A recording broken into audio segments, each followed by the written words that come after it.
I ran into this last week. Here's what fixed it for me. Setting up notifications on your Amex account can help you stay on top of your spending and payments. Here is how to do it step by step. Step 1. Log into your account. Go to the American Express website and enter your login credentials. This will take you to your account dashboard where you can manage your settings. Step 2. Navigate to notifications. Once logged in, look for the Account Services tab in the menu.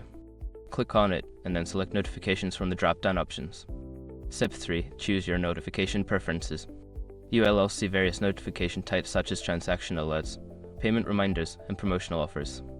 Check the boxes next to the notifications you want to receive. Step 4. Set your delivery method.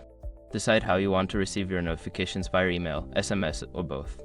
Make sure to enter the correct contact information for the method you choose. Step 5. Save your changes. After selecting your preferences and delivery methods, don't forget to click the Save button at the bottom of the page. If you miss this step, your settings won't be updated.